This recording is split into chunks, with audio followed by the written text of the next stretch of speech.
This green polka dot baby gown is thought to have been worn by at least 2 of the Longfellow children. Most of the children's clothes were acquired commercially, probably commissioned from local seamstresses. A few pieces were handmade by the children's aunt, Anne Pierce.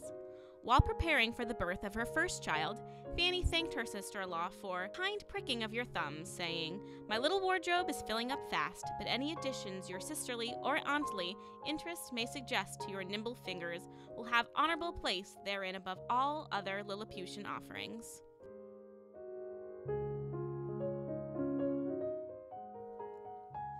Babies, both girls and boys, started in gowns with long skirts and petticoats.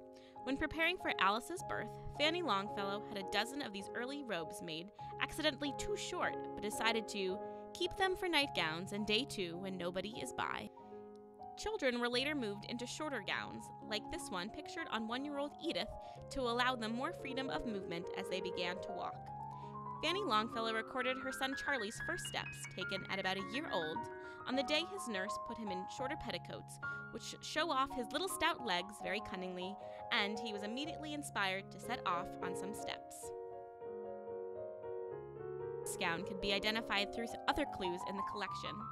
The pattern of the fabric seems to closely match a swatch on a sampler of fabrics preserved and annotated by Fanny Longfellow. The written note above this piece dates to 1847 and notes, "Ernie's gown worn by F." In 1847, Ernie Longfellow would have been 1 or 2 years old, probably just beginning to walk in short skirts like this one.